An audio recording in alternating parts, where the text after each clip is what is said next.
Kalau kita nyugui orang atau nyangoni orang itu karena kemuliaan hati kita, bukan karena orangnya minta. Kan kalau Anda punya tamu, kan tidak tamunya aku gelem rono tapi mangan loh. Kan nggak mungkin begitu. Tapi kan Anda yang memang orang baik, maka Anda pasti kasih makan. Jadi kami itu hidup tidak dari transaksi, kami hidup dari rasa syukur orang. Kan begitu.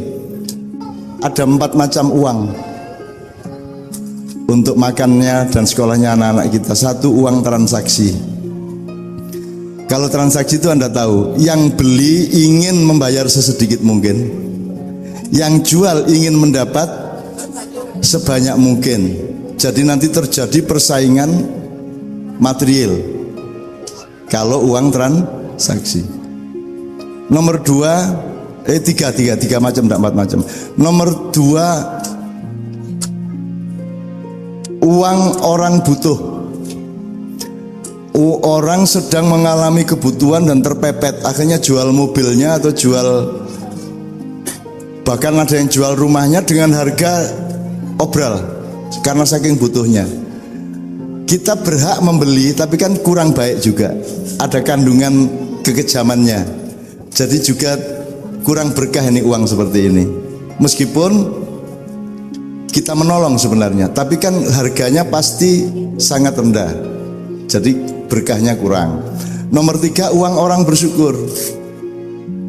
Gitu ya. Anda kerja sehari 8 jam misalnya. Mosok yang nyuruh Anda kerja tidak bersyukur, wong Anda bantu setengah mati. Nah, dia bersyukur dengan memberi gaji kepada Anda. Kalau dia memberi gaji kepada Anda karena rasa syukur di dalam kerjasama itu, maka uangnya lebih berkah daripada sekedar gaji. Ngerti ya?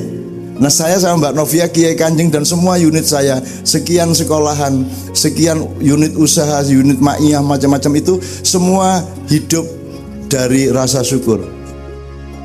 Itu teman sekalian. Jadi kita semua keliling dunia ke 36 kota-kota besar dunia, itu semua tidak pakai transaksi. Itu semua karena saling menjadi satu tim satu sama lain. Kowe duwemu apa? Kemampuanmu seberapa? Kasih tahu saya beberapa bulan sebelumnya, ya. Kamu tetap berusaha meningkatkan kemampuanmu, saya juga akan mengisi kekurangan. Saya akan minta kepada Allah. Jadi misalnya kami ke Mesir 27 orang, ke London 23 orang, ke Australia, ke 4 kota Australia 25 orang. Bayangin berapa tiketnya, bayangin bagaimana anunya, pernak-pernik kebutuhannya, kan gitu. Mereka hanya bisa kasih tiket 5 Pak dari Australia, yang 20 saya yang cari. Nah, tetapi apakah saya mampu mencari? Tidak, saya tidak mampu mencari, saya hanya mampu berikhtiar. Tapi yang mengabulkan adalah Allah. Jadi kalau sampean ikhlas, Allah tidak tega untuk tidak mengabulkan. Kan itu ceritanya ya? Kan gitu. Jadi di situ tuh kita hidup. Kan suami istri kan tidak transaksi. Aku nyambut gawe kon tak kayak sakmene gawe awakmu karo anakmu, tapi kon turu karo aku seminggu ping 3 lho ya. Kan enggak gitu kan? Lah enggak transaksi toh, Bu. Yang indah adalah rumah tangga dan keluarga, tidak bertransaksi. Semua dikeluarkan, semua disumbangkan karena cinta kasih. Alangkah indahnya kalau seluruh dunia ini prinsipnya adalah prinsip keluarga, prinsip cinta kasih, prinsip saling memberi satu sama lain. Gitu loh Mas. Lah enak sih Mas. Nek transaksi ya boleh, tetapi yang menguasai dunia kan transaksi sekarang. Akhirnya bangkrut sendiri toh. Menurut Anda Amerika bangkrut enggak? Yunani sudah jelas dan akan 24 negara nanti ikut bangkrut. Indonesia ketbian gak bangkrut ketbian. Cuman rakyatnya enggak. Rakyatnya hidup sendiri, muter-muter duit cilik-cilik dhewe ana nggawa payung nang mall, ngeterno dari mall ke mobil oleh duit iso mangan. Ya toh? Ana polisi cepek, plek sana dapat duit makan. Gitu kan? Orang Indonesia punya ekonomi mikro yang luar biasa sehingga tidak terlalu terpengaruh oleh keadaan negara. Dolar 15.000 bulan Oktober sakarmu. gak berpengaruh nang angkringanku kan begitu kan? Itu hanya berpengaruh di hotel-hotel besar, di usaha-usaha kelas menengah atas. Tapi kalau di bawah ya podo ae. Itu kan. Oh, semua orang Indonesia itu dahsyat. Anda tahu apa namanya yang bencana Virginia ya Pak, di mana? Di mana bencana di mana di Amerika? Katrina. Itu yang survive kan orang Asia, orang Vietnam. Orang Vietnam, kalau orang sini kan susah. Orang sini ini kalau ditinggal pemerintahnya susah. Tapi kalau orang Indonesia enggak masalah. Orang Indonesia itu BBM kok gak mundai muring-muring. Ayo nang diundakno nang wis. Gitu kok ngomongnya. Ya apa kita jadi diundakno gak diundak-undakno. Ayo kate mate bareng, ayo mate bareng. Kita kan punya sifat seperti itu. Berani nekat, ya toh, Pak ya. Sebelum Pak Aliang nih ya, saya ingatkan hebatnya Anda ya. Berani nekat tuh kita. Bahasa Inggrisnya nekat apa Pak Aliang? We don't have it. We don't have that word, right? Nekat. Apa? Nekat. Berani itu. Berani. Nekat sih re. Bahasa Inggris. Bahasa Inggrisnya apa? Gatsy. Oke, lumayan. Itu populer enggak? Menjadi wataknya orang Amerika enggak? Tapi kan Anda punya sifat nekat toh? Gitu toh? Nekat toh? Bisa sampai ke sini kan janjane bondone nekat toh? Gitu kan? Iya betul ya. Artinya Anda jangan sedih po ya. Jangan sedih, bersyukur. Udahlah, Anda itu punya jiwa yang hebat, mental yang hebat. Di Indonesia Pak Aliang, pemuda-pemudi tidak punya kerjaan berani kawin. Orang Amerika berani, kita berani. Sampai bojone meteng jek gondoi penggawean. Terus berani kredit motor, betul enggak? Terus 3 bulan enggak bisa bayar, dibalik no motornya. Kredit nang showroom liyane kan gitu. Orang Indonesia itu Anda harus sadar, itu namanya personalitas ya. Yang tadi saya bilang harus ngerti. Loh, kasih contoh dikit ya, Anda kan ngerti gondol pacul. Gondol pacul-cul. Kembelengan nyunggi wakul-kul, kembelengan wakul ngelimpang segani dadi latar. Saya tidak akan ngomong bahwa ini prinsip kepemimpinan, saya cuma mau ngomong nyunggi. Nyunggi itu di sini. What is in English? One word, nyunggi in English. Anybody knows that?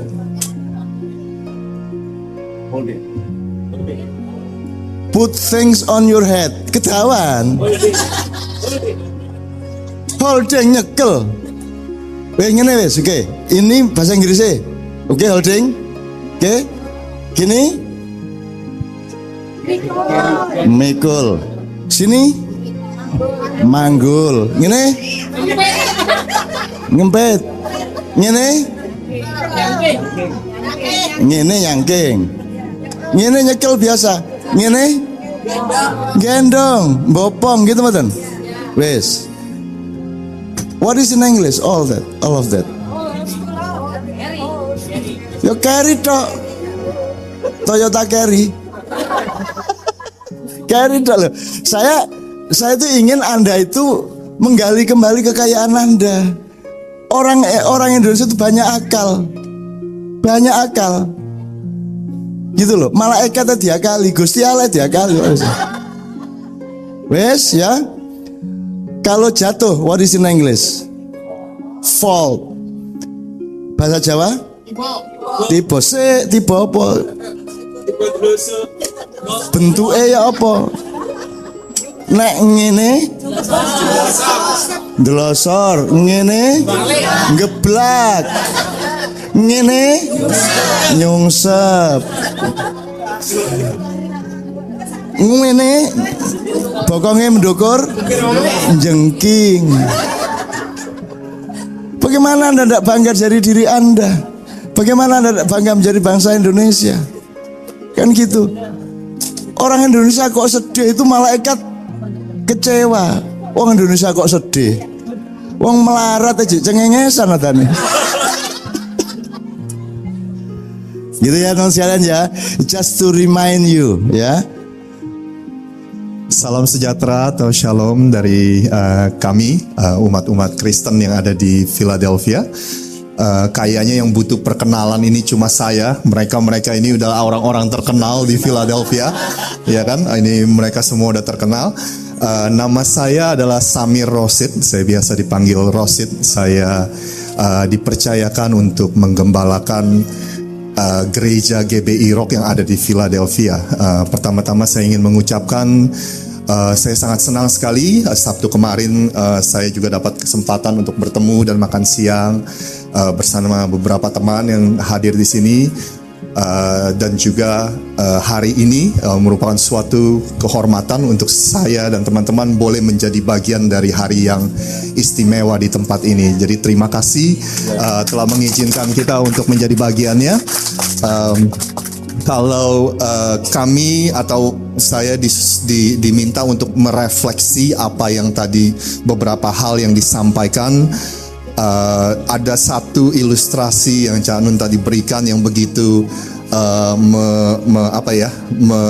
mengena untuk saya, dan juga saya teringat ada sebuah cerita di Alkitab ketika pada waktu itu Yesus sedang berada di rumah ibadah dan dia melihat orang-orang membawa korban persembahan pada saat itu, dan ada satu orang di mana Yesus berkata, sebelum kamu mau membawa persembahan, ayo kamu pulang dulu, simpan dulu persembahan kamu, ayo kamu pulang dulu dan berdamai dulu dengan saudaramu.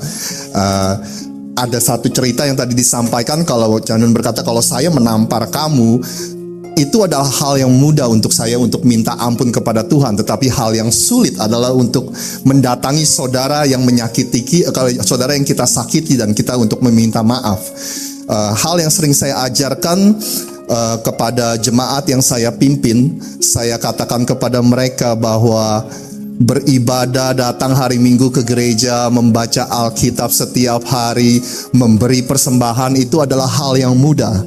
Tetapi untuk mengasihi orang yang menyakiti kita, mengasihi orang yang sudah melukai kita, itu adalah hal yang sangat tidak mudah, yang susah, tetapi itulah yang harus dilakukan, itulah yang diperintahkan oleh Tuhan, itulah yang saya ajarkan kepada. Jadi sekali lagi selamat Idul Adha, dan juga saya mengucap syukur kita sebagai orang-orang Indonesia yang ada di Philadelphia ini, supaya kita bisa saling mengasihi dan saling terus membantu. Terima kasih, amin.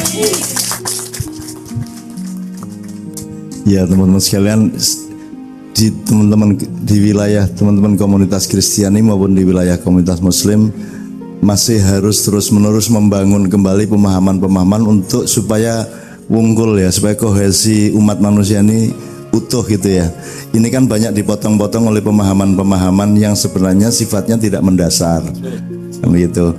Nyun sewu kalau ini sambil supaya jadi ilmu mereka. Jadi di Islam itu kalau saya bikin strukturnya itu yang Anda ketemu tiap hari itu namanya fikih. Fikih itu hukum Islam. Itu tidak tentang semua hal, tapi tentang untuk pengaturan manajemen sosial saja. Fikih juga untuk pengaturan manajemen teknis Anda dengan Tuhan. Itu namanya fikih. Terus di balik fikih, di belakangnya itu namanya usul fikih, usulul fikih. Artinya filsafat hukum. Jadi kalau Anda memahami fikih, kalau ngerti, kalau bisa sedikit-sedikit paham usulul fikih. Kenapa kok ada haram, kenapa ada halal, kenapa ada apa 5 ya Bu ya? Wajib, sunnah, mubah, makruh, halal. Kenapa ada seperti ini? Nah, tolong dicari hujahnya. Hujahnya itu argumentasi sosial dan individualnya. Jadi kalau saya pakai bahasa orang sehari-hari gampang kok. Sesuatu yang kita sepakati tidak bisa tidak kita lakukan, harus kita lakukan. Misalnya bareng-bareng, tidak bertengkar, itu kesepakatannya itu dinamakan wajib. Nah, ada wajib yang karena kita sepakati, ada wajib yang karena Tuhan menentukan. Nah, Tuhan menentukan ini, kenapa Tuhan menentukan? Karena kita kalau nyari nggak selesai-selesai, maka Tuhan kasih shortcut. Pokoknya gini udah, kamu percaya aja. Ini harus kayak gini. Kamu tuh kalau bertengkar terus kamu musnah sendiri kamu, gitu kan? Maka Tuhan kasih wajib juga. Tapi prinsipnya adalah segala sesuatu yang jangan tidak dilakukan itu namanya wajib. Kalau segala sesuatu yang sifatnya kalau bisa dilakukan itu namanya sunnah. Kalau nggak dilakukan ya sayang, cuman kalau dilakukan ya lebih baik, itu namanya sunnah. Jadi dia lebih lunak. Kalau mubah atau halal itu ya kamu lakukan ya monggo, ndak ya monggo. Itu namanya halal. Nah, orang Islam ini kan selalu ngomongnya halal haram. Padahal kan 5, mestinya wajib haram. Kalau halal haram berarti cuma 3, karena di bawah halal ada yang namanya makruh. Makruh itu segala sesuatu yang kalau bisa jangan dilakukan. Tidak dilarang, cuman kalau bisa janganlah. Itu namanya makruh. Makruh itu kalau epistemologinya sesuatu yang dihindari, sesuatu yang kurang disenangi lah. Kalau misalnya Anda kok makan kok terlalu banyak itu ya, itu kan nanti ada efek kepada kesehatan mental Anda maupun fisik Anda, itu makruh. Kalau makannya kenemenen ya itu haram lah ya, gitu. Kenemenen sembarang dibadok kan gitu kan. Itu ya.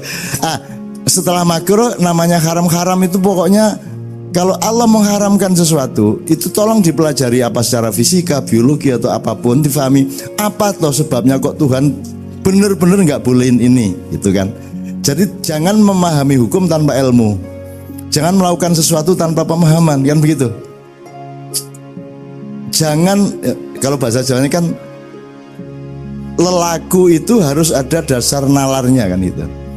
Jadi kenapa ini diharamkan? Oh pasti ada alasannya. Mungkin alasannya tidak instan, mungkin jangka menengah, mungkin jangka panjang. Mungkin dia bisa kita ketahui bahayanya setelah sekian putaran misalnya. Nah, salah satu yang kita lakukan sekarang ini adalah sesuatu yang terpaksa saya kasih aja tuh pendeta ya. Jadi Tuhan mengatakan begini. Kenapa ini menyenangkan Tuhan ini? Kita ketemu ini Tuhan seneng. Meskipun Tuhan itu yang tidak butuh seneng, harap tahu ya. Tuhan itu yang nggak seneng, yang nggak sedih, yang nggak ada masalah kalau Tuhan itu. Cuman dia merendahkan diri untuk memantul ke kita. Kalau Tuhan yang sebenarnya kita nggak mungkin bisa lihat, tapi Tuhan menghadirkan diri dalam misalnya namanya bertajalli. Misalnya Tuhan itu Anda kenal tadi sifatnya berapa? Misalnya yang disepakati, itu yang disepakati ulama loh. Jangan terus dipikir Tuhan itu cuma 99 sifatnya. Nah, koma-koma ini yang dititikkan dalam pemahaman Islam teman sekalian. Misalnya gini, MUI bilang apa ini haram misalnya ya. Itu koma. Ini haram menurut MUI. Tidak sama dengan menurut Tuhan, belum tentu sama. Ngerti ya? Jangan-jangan MUI penelitiannya kurang mendasar, bisa aja. Jadi kalau MUI bilang ini boleh, sebentar, itu koma menurut MUI, menurut orang lain bisa beda, menurut saya bisa beda. Makanya yang taat mutlak itu kepada Allah dan Rasul. Tapi kepada yang selain dua itu relatif. Kita yang harus bekerja memikirkan kembali. Jadi tidak ada taat sama kiai, tidak ada taat sama ulama, ya. Tidak ada taat sama pastor. Ya, ini sekalian supaya ya Bu ya. Kalaupun ini terlalu berat tidak bisa difahami langsung, mudah-mudahan jadi file nanti lama-lama akan paham. Contohnya begini Bu. Saya tidak punya hak ditaati Mbak Novia. Saya tidak punya saham apa-apa sama dia. Saya tidak ikut bikin dia. Saya tidak ikut menumbuhkan rambutnya. Dia hidungnya mancung seperti itu, saya tidak ikut bikin. Maka saya tidak punya hak apa-apa atas beliau. Meripatnya pelolak-pelolok itu, saya tidak ikut bikin. Ada suami dan istri yang bisa merencanakan, aku tak bikin anak yang meripati pelolak-pelolok. Tidak bisa. Kita hanya bisa tidur sama istri, berdoa, ya Allah mudah-mudahan engkau menganugerahi aku anak yang soleh, kan gitu toh. Kan tidak pakai hidungnya mancung, matanya pelolok-pelolok, bibirnya jangan terlalu lebar, tidak ada gitu. Kan kita nggak ngomong gitu, ya. Jadi kalau Mbak Novia taat sama saya, kalau anak saya taat sama saya, itu tidak benar-benar bahwa dia itu wajib taat sama saya, karena saya tidak punya hak ditaati. Yang wajib ditaati itu Tuhan dan Rasul, Allah wa Rasulullah gitu ya. Nah, kalau dia taat sama saya, anak saya taat sama saya, kalau beliau taat sama hukum Amerika, taat sama bebrayan atau pergaulan yang baik di kampung misalnya, itu sebenarnya berada di dalam lingkup yang besar, yaitu ketaatan kepada Tuhan. Kan begitu? Kan begitu? Atau kalau kita agak teknis, apa betul karyawan di kantor kabupaten wajib taat kepada bupati? Nggak ada haknya bupati untuk ditaati. Dan itu salahnya Indonesia di situ. Dipikirnya bawahan harus taat sama atasan. Itu hanya berlaku di militer. Kalau di birokrasi sipil tidak ada. Bupati dan semua karyawan, presiden dan semua rakyat wajib taat kepada undang-undang yang disepakati. Taatnya tidak kepada orang, karena kalau cari subjek untuk ditaati namanya Tuhan. Kan gitu. Nah, Tuhan diterjemahkan ajarannya oleh DPR menjadi undang-undang, oleh MPR menjadi institusi. Taatnya kita tidak kepada MPR, taatnya anak tidak kepada orang tua. Tuhan tidak menyuruh kamu taat sama orang tua. Tidak ada ayatnya di Quran. Yang ada birrul walidain, berbuat baik kepada orang tua. Bahwa berbuat baik itu wujudnya adalah ketaatan, hakikatnya dia sebenarnya taat kepada Tuhan. Nah, di Indonesia kalau kita kembali ke karyawan kabupaten tadi, memang salah kaprah itu, Mas. Makanya sampai lari ke Philadelphia. Kan di Indonesia salah kaprah, enggak karu-karuan. Begitu bupati baru, dia ambil sana ambil sini, copot sana copot sini gitu. Pecat ini pecat itu, dipikir dia punya hak. Nah, undang-undangnya juga kurang kuat. Seharusnya bupati maupun tukang sapu di kantor kabupaten bareng-bareng berposisi sama, yaitu taat kepada undang-undang dan aturan Republik Indonesia. Maka kalau sampai bikin KTP atau bikin paspor ya, kadang-kadang kita nunggu beberapa hari karena kepala imigrasi masih umroh misalnya. Gak susah kita. Loh, kenapa harus kepala imigrasi yang tanda tangan? Apa hak dia? Wong taatnya kita bukan kepada kepala imigrasi kok. Taat kita kepada undang-undang. Kalau rakyat sudah menyodorkan semua persyaratan yang diberikan oleh undang-undang, semua surat akte kelahiran segala macam sudah kamu kasih, maka hari itu juga, detik itu juga kita berhak mendapatkan paspor. Yang tanda tangan siapa? Siapa saja yang orang kantor itu. Wong legitimasinya tidak pada pejabatnya, tapi pada aturannya. Tapi di Indonesia ada yang paham, pejabat yang ngerti itu, kan begitu. Jadi tidak ada taat pada atasan itu. Bahkan pendeta tadi bilang tidak ada taat sama pendeta, yang ada taat sama Allah, kan begitu. Kan begitu. Cuman tajalinya, prosedurnya seolah-olah kita taat, kan gitu ya Bu ya. Nah, jadi ini sambil jadi supaya jadi pelajaran refleksi beliau. Jadi ada fikih, di belakangnya ada usul fikih, yaitu filsafat dan pemahaman-pemahaman mendasar termasuk kebudayaan, supaya kita paham kenapa ada hukum. Di belakang fikih ada akhlak. Di belakang usul fikih ada akhlak, itu moral. Orang itu sebenarnya kalau sudah bermoral itu tidak pakai aturan pun beres. Aslinya loh. Masa untuk tidak nyuri ayam tunggu Alkitab. Kita nyuri ayam dulu baru Alkitab turun terus tidak nyuri ayam, tidak gitu toh ya. Meskipun tidak ada Quran, tidak ada Injil, nggak ada apapun ya, mosok nyolong PT sampean. Kan begitu kan? Cuman orang modern tuh kan menyangka kitab itu yang nyuruh kita tidak nyuri. Enggak, kalau Anda punya moral di dalam diri Anda tidak akan mencuri, tidak akan nyakitin orang lain, tidak akan mengambil, akan Anda melindungi tiga hal pada manusia. Nyawanya, jadi jangan sampai dibunuh, karena itu haknya Tuhan. Nomor dua, martabatnya, jangan dihina, jangan dilecehkan, jangan tidak diakui eksistensinya, jangan dihalangi pilihannya. Ada orang milih jadi Kristen, ada orang milih makan lontong. Anda sukanya pecel, ndak usah mengutuk yang makan lontong.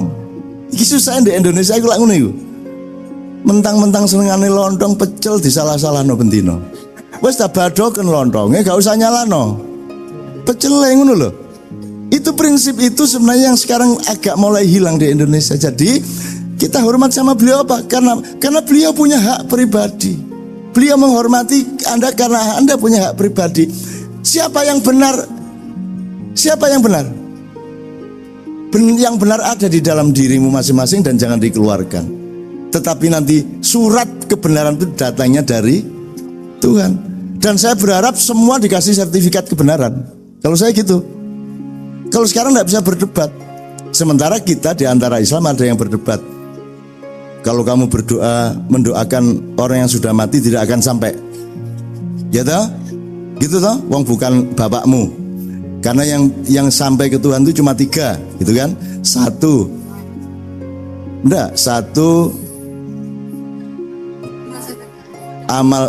Amal sodakoh. Jadi pokoknya kebaikanmu. Nomor 2, ilmu yang bermanfaat. Nomor 3, anak yang mendoakan, anak soleh yang mendoakan bapaknya. Selain 3 itu tidak sampai gitu kan? Sopo sing ngomong ngono iku? Nyele lambene iki tak keplene tembok. Sing ngomong ngono iku sapa?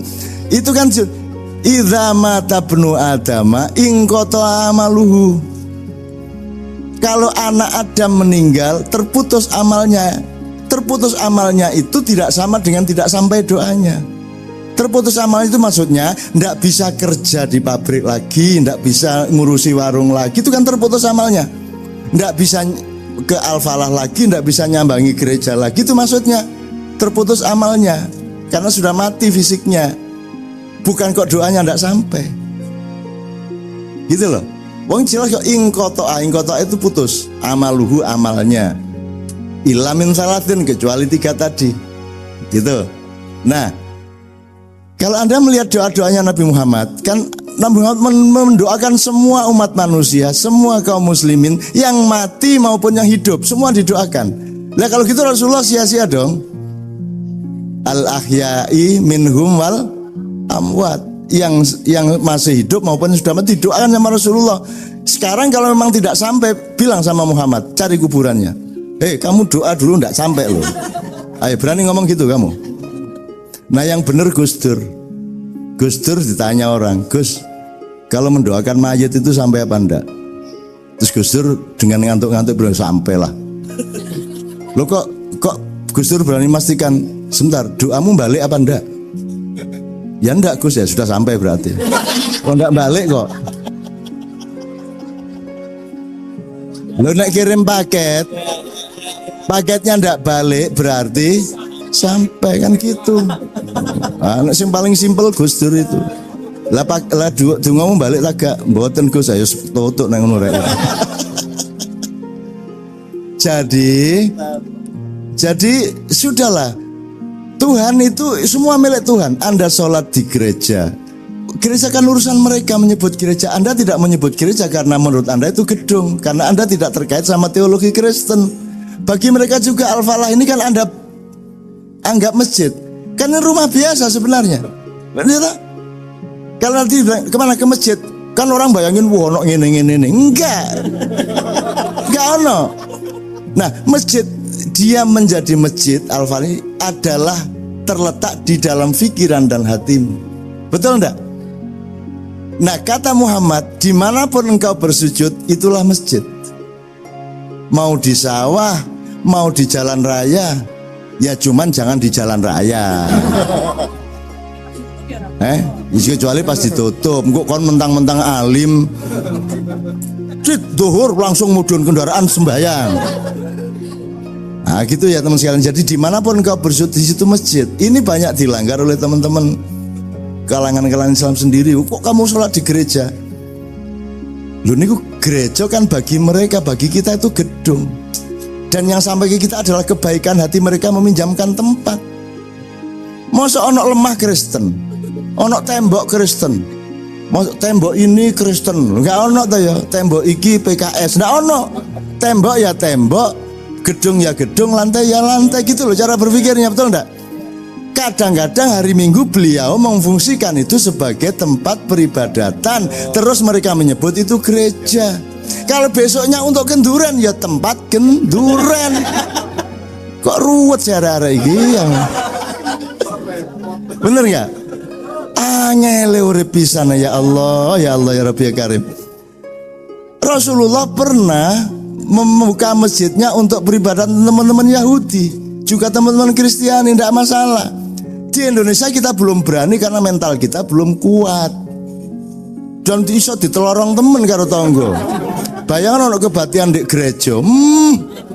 Mbok. Wis mesti teko Allahu Akbar nggak wawancara iku. Sopo iki gitu kan.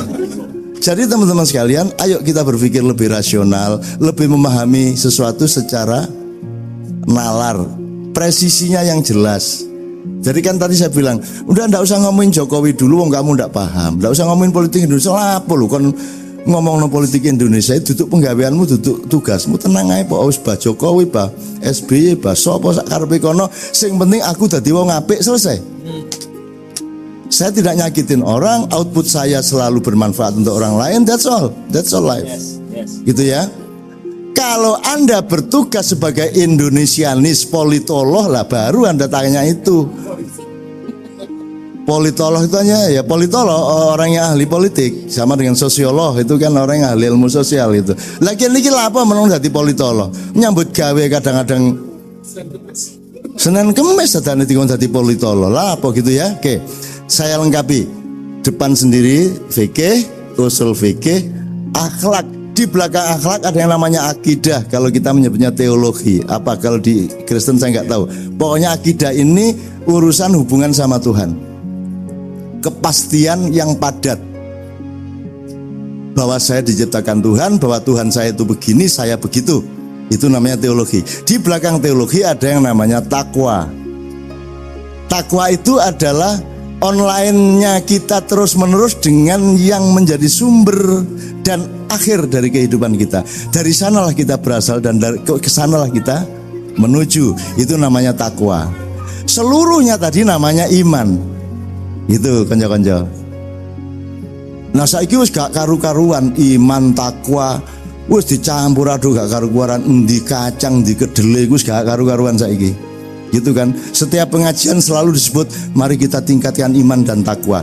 Ke tahun 45 lho pengajian meningkatkan iman dan takwa. Kapan meningkatnya kok bendino meningkatkan terus. Gitu kan. Jadi Bapak sekalian, jangan bertengkar soal fikih tadi. Wong di ya sampean lho. Allahu Akbar. Ini Imam Syafi'i. Kalau tafsirnya Imam Hanafi Allahu Akbar ngene. Enggak kan bingung ngono lho ki arek iki kok tangane ngene ya. Lah ndak apa-apa tangannya begini asal ndak begini aja. Karena masing-masing ada sejarahnya, ada nasnya, ada legitimasi historisnya. Jadi ndak apa Allahu Akbar ndak apa-apa. Allahu Akbar ono meneh sing ngene.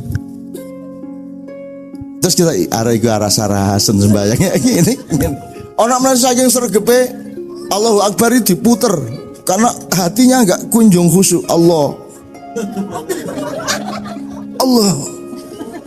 bar wah begitu bari mereng iki kene. Sing bener sing ndi? Sing bener adalah memohon kepada Allah, ya Allah terimalah semua sepanjang mereka berniat baik untuk menghadapmu. Kan begitu. Perkara perbedaan enggak masalah.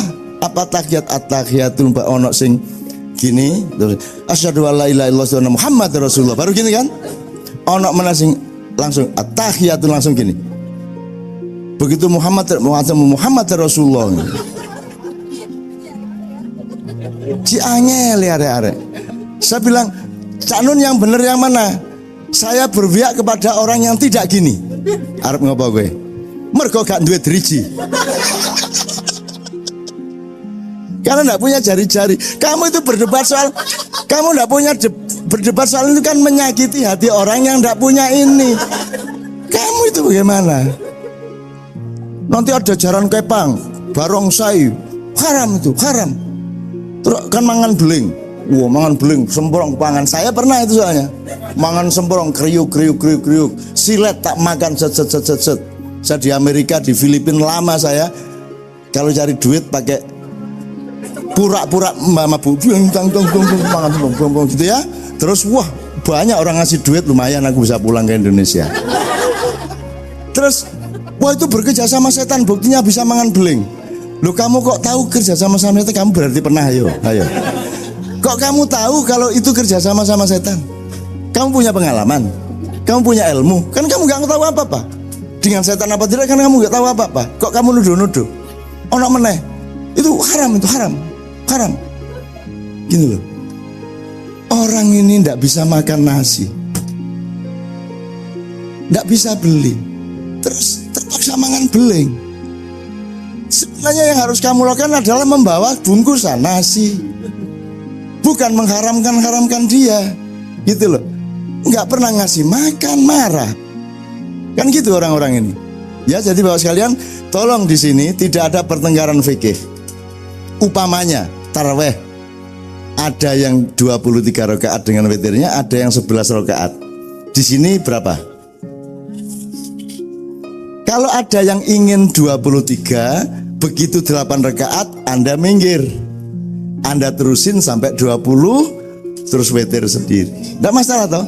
Kalau di sini 23, ya, begitu 8 rakaat Anda minggir, Anda langsung witir. Kan gitu. Tidak ada masalah. Syukur disepakati wong 23 ya boleh, 11 ya boleh. Kamu tahu asal usulnya kok 23? Itu bid'ah. Jadi Sayyidina Umar itu sholat sebagaimana Rasulullah 11 rakaat. Tapi setelah sholat karena cepet kan, sekarang itu sholat speedy di mana-mana. Remnya 7 GB atau cowopet. Amin. Alif lam mim Allahu akbar. Nun Allahu akbar. Jadi suratnya mek sak huruf. Nun, alif lam mim, alif lam ra. Wis cowopet sembayangi. Selesai tarweh, terus main-main nih teman-teman, nggak ada kerjaan. Ono sing gaple, ono sing remi, ono sing nang kafe gitu ya. Sama Umar gini, tak dawakno ae berkurang waktunya untuk iseng-iseng. Akhirnya dibikin 23 rakaat. Jadi itu idenya bukan ide Nabi Muhammad, itu idenya Umar. Kenapa? Boleh bang sholat sunat aja kok. Mau 350 rakaat sak karepmu kok nek kuat. Tidak ada masalah. Gitu loh. Nah itu jangan diperdebatkan. Tidak apa-apa 23 monggo, 11 monggo. Syukur jamaah. Bapak gimana ini sekarang 11 apa 23? Ada yang menjawab, ya sudah 11 saja wong keset KB. Ada yang 23 enggak kuat saya, enggak apa-apa. Atau sehari 11, sehari 23. Bisa juga. Tapi harap siap-siap pas 23 jamaahnya sak baris. Pas 11 rodok 3 baris, 4 baris. Jadi semua ada resikonya. Dan tolong jangan bertengkar soal fikih, karena itu pandangan yang berbeda-beda terhadap nasnya. Gitu loh. Tidak ada masalah, jangan bertengkar. Kalau mencari orang benar apa tidak, lihat ke belakangnya, yaitu akidahnya, akhlaknya, gitu ya. Jadi akhlak itu nomor 1. Bahwa Anda sholat atau tidak sholat, tidak usah diawasi.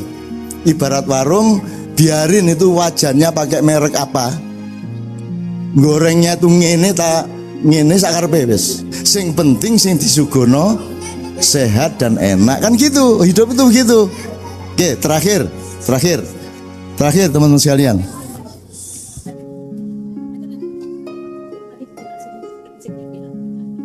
Ya, saya mau bid'ah wajib.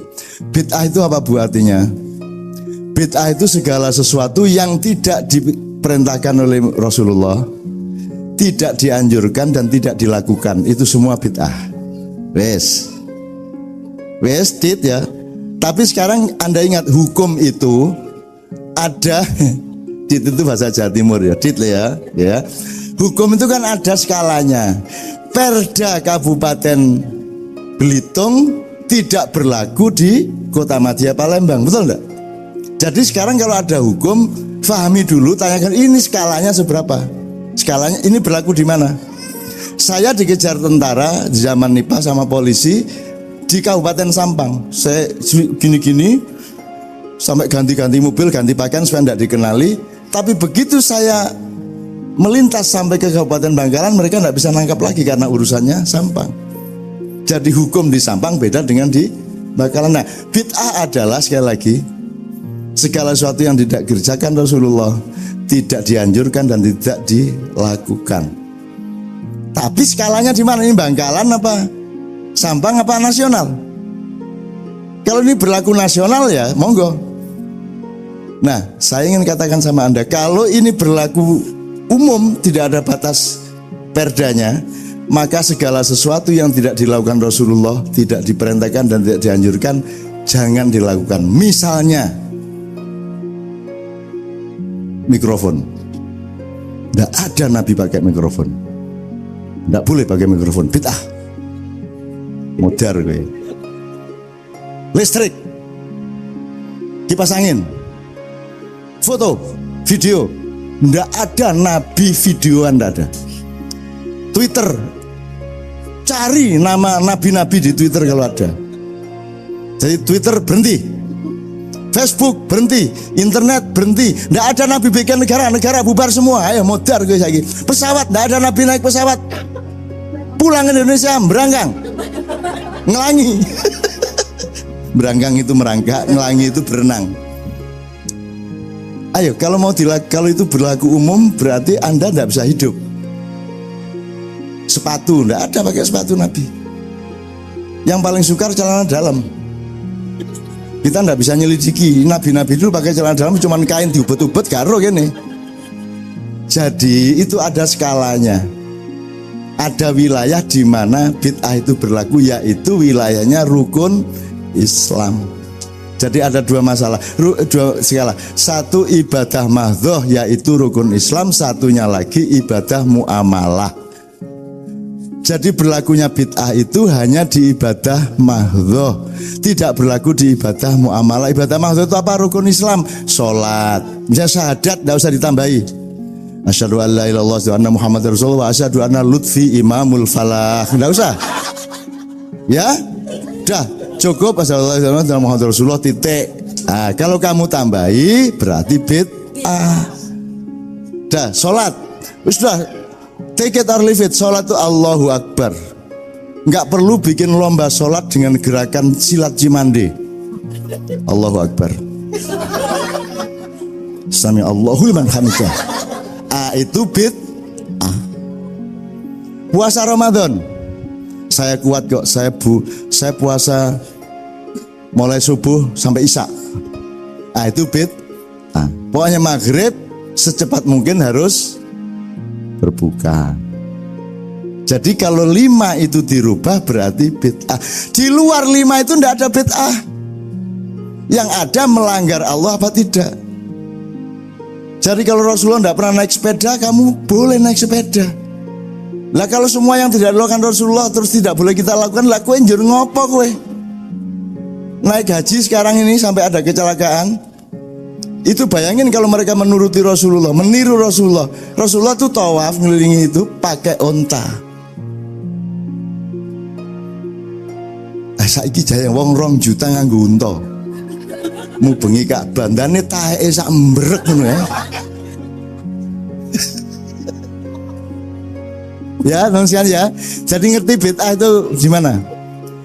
Jadi kalau ada orang ngomong bid'ah bisa jawab.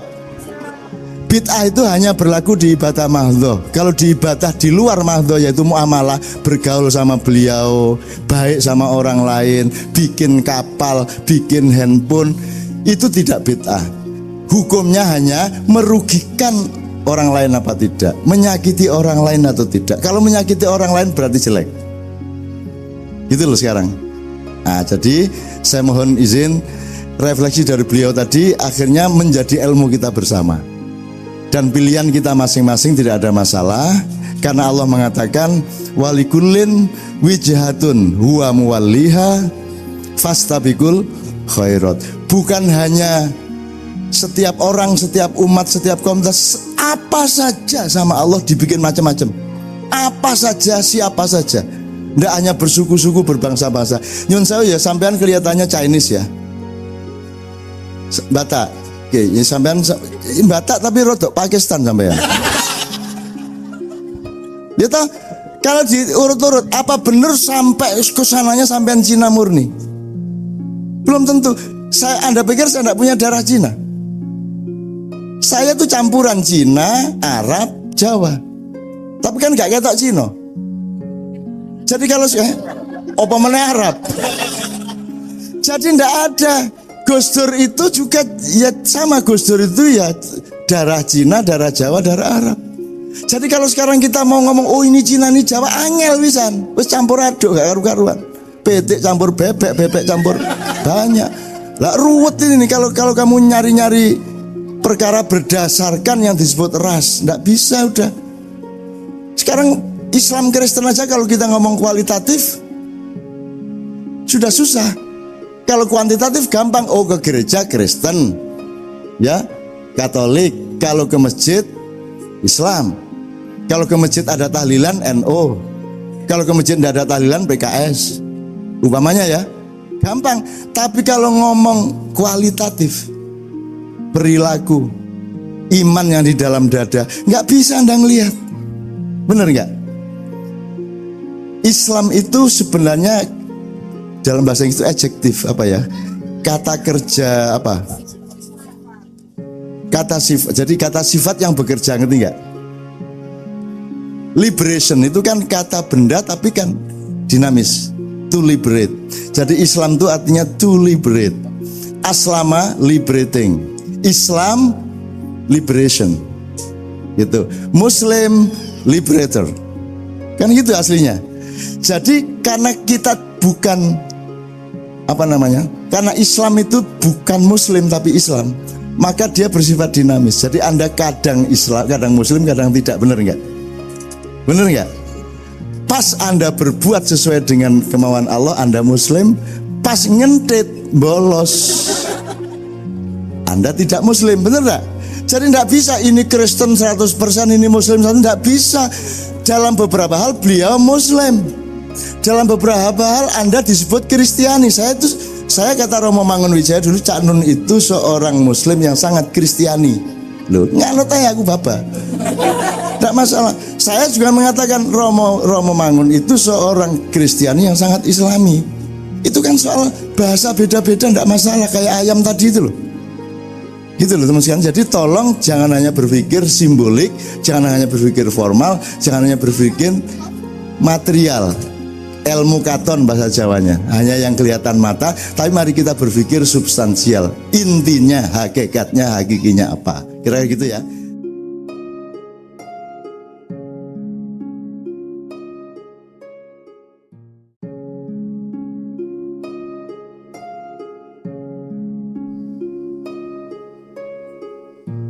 Assalamualaikum warahmatullahi wabarakatuh. Dalam Islam, manusia itu diciptakan dengan kesempurnaan ahsan takwim atau fitri yang berarti suci dan bersih. Namun demikian, manusia akan dapat terpeleset menjadi asfala safilin, seburuk-buruknya makhluk, jika ia ingkar kepadanya. Dari titik fitrah ke ajal nanti terbentang dinamika penyelamatan agar manusia dapat kembali kepadanya. Ilaihi roji'un. Orang Jawa bilang kembali ke sangkan paraning dumadi. Mengapa manusia dapat menjadi asfala safilin? Jawabannya sederhana, yaitu jika manusia tidak lagi menghamba kepada Tuhan. Bukankah Tuhan sudah tegas dan jelas berfirman bahwa Aku ciptakan manusia dalam keadaan sebaik-baiknya. Dan untuk itu Aku turunkan dan Aku ridhoi Islam sebagai agamamu. Islam dalam konteks ini yang arti harifahnya adalah penyerahan diri agar manusia dapat kembali kepadaku. Maka Aku perintahkan ia hanya untuk beribadah kepadaku. Dengan kata lain, ibadah dalam arti harifahnya adalah penghambaan diri. Ibadah dapat berbentuk khusus atau mahdhoh dan berbentuk ibadah umum. Ibadah mahdhoh hanyalah metode dan bukan tujuan. Ibarat orang mau naik pohon, maka ibadah mahdhoh hanya tangga untuk menuju ke sana. Sialnya, manusia banyak yang mempersoalkan dan mempertentangkan soal tangga itu, mati-matian dan lupa naik ke atas pohon. Karena Tuhan sudah merasa menciptakan manusia dalam keadaan yang sebaik-baiknya, serta sudah menurunkan metodenya, maka Allah berani memberi tugas kepada manusia agar bertindak sebagai khalifah. Meski pada awal penciptaan disertai protes berat para malaikat kepada Allah. Kembali kepada tugas utama manusia untuk beribadah. Dalam Islam jelas diajarkan bahwa inti utama ibadah adalah penghambaan diri hanya kepada Allah. Silakan manusia melakukan apa saja, jihad dan istihad. Hanya saja yang harus diingat adalah bahwa rumusnya harus pasti, bahwa segala perbuatan itu harus menghamba kepadanya dan tentu harus dikembalikan kepadanya. Ini adalah penyerahan total yang tidak dapat ditawar lagi. Mengapa manusia akhirnya banyak yang menjadi asfalas safilin, bahkan lebih jelek dari binatang? Jawabannya pasti karena dalam beribadah manusia banyak yang menjalaninya secara keliru, yakni tidak lagi menghamba kepada Allah, namun justru menghamba kepada agama itu sendiri. Menghamba kepada syariat, bahkan menghamba kepada harta manusia dan kekuasaan. Padahal firman Allah sudah jelas, yakni iyyaka na'budu wa iyyaka nasta'in, hanya kepadamu aku menyembah, beribadah dan hanya kepadamu aku memohon pertolongan. Manusia yang tidak menghamba kepada Allah dapat dipastikan ia juga tidak akan dapat kembali kepadanya. Karena memang ia sudah tidak menunggal lagi sejak awal. Manusia yang tidak menghamba kepada Allah adalah orang yang banyak dibebani ego pribadi dan belum sampai kepada kesadaran diri yang sejati. Dalam Islam ada istilah wa fi siri anna, dalam sir ada aku sejati. Jika aku sejati ini pecah menjadi ego-ego pribadi, maka manusia sudah dikuasai setan. Ia hanya mencari kenikmatan untuk ego pribadi itu dan lupa memberi makan kepada aku sejati. Padahal memberi makan kepada aku sejati akan jauh lebih nikmat dari kekayaan duniawi. Orang yang belum pernah mencapai tataran ini pasti tidak percaya bahwa makan yang sejati ini akan memberikan kenikmatan dan ketentraman yang luar biasa yang tidak pernah habis-habisnya. Dalam Islam tidak dilarang mencari kekayaan duniawi sejauh itu dapat ditransformasikan menjadi cahaya. Kekayaan duniawi adalah benda badak wadak yang kasar sehingga tidak dapat dibawa mati. Agar benda duniawi dapat dibawa mati, maka harus dilembutkan bahkan diubah menjadi cahaya. Karenanya, banyak orang yang masih menyangsingkan apakah hadis Nabi yang mengatakan, carilah dunia seakan kamu akan hidup selamanya, dan beribadalah seakan kamu akan mati besok pagi. Banyak dilakukan orang, apakah benar ini kata Nabi? Menghamba kepada Allah wujudnya adalah melayani ciptaannya. Jika manusia hanya untuk dirinya sendiri dan tidak melayani ciptaannya, maka ia tidak akan kembali kepadanya, apalagi menikmati surganya. Manusia hanya dapat dikelompokkan sebagai penghuni neraka dan penghuni surga. Jika manusia hanya melayani dirinya sendiri, apalagi dengan cara curang dan korup, maka pasti ia masuk dalam golongan penghuni neraka. Karena Allah saja Maha Rahman dan Rahim, mestinya manusia juga demikian. Hanya karena hijab atau tabir, manusia menjadi tertutupi hingga tidak mengenal Allah yang sejati. Kendati secara formal ia beragama, manusia bisa saja beragama formal dengan husuk yang ditandai misalnya oleh pakaian atau dahinya yang hitam legam. Namun ia barangkali tetap ateis karena tidak percaya sifat-sifatnya, janji-janjinya, keagungannya, dan lain sebagainya, hingga ia terposok kepada formalisme sempit. Ia bisa saja menjadi sekuler karena tidak mendayagunakan pengetahuan dan praktek keberagamannya untuk melayani ciptaannya.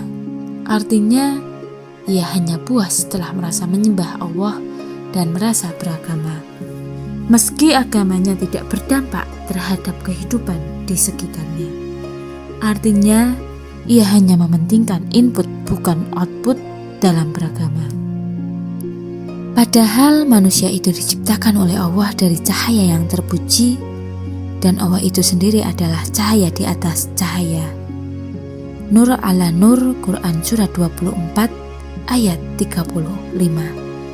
Dan dalam bahasa Arab ada istilah Al-Hakikah Al-Muhammadiyah atau Nur Muhammad yang lebih dahulu ada sebelum Nabi Adam diciptakan Allah.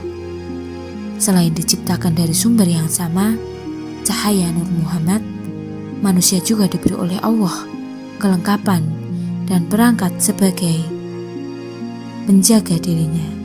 Dalam istilah Jawa, ada sebutan sedulur papat kelima pancer. Sejak lahir manusia sudah dijaga oleh kakang kawah, adik ari-ari, serta ada Jibril, Mikail, Israfil, dan Israel. Malaikat yang diciptakan Allah merupakan alat kelengkapan atau manajemen Allah atas kehidupan manusia. Malaikat diciptakan dari cahaya sehingga mereka hanya tunduk kepada Allah, serta tidak memiliki akal dan nafsu seperti manusia. Selanjutnya dalam perjalanan hidupnya, penjagaan itu terus diberikan Allah kepada manusia. Lewat manajemen Allah itulah menjadi jelas bahwa sejak dilahirkan dalam keadaan fitri sampai ajal, maka akan terbentang proses revolusioner dan evolusioner manusia untuk menunaikan tugasnya sebagai khalifah. Untuk itu manusia harus Islam, yakni menyerahkan secara total hidupnya hanya untuk menghambanya, dan iman yang berarti percaya. Jika orang beriman maka ia akan amanah dan mukmin. Dengan kata lain, para pemimpin yang membuat kerusakan di muka bumi ini bukan orang yang beriman. Ia bisa saja menjual negara kepada orang yang asing dengan berbagai bentuknya, baik yang halus atau yang kasar, serta melukai rakyatnya sendiri.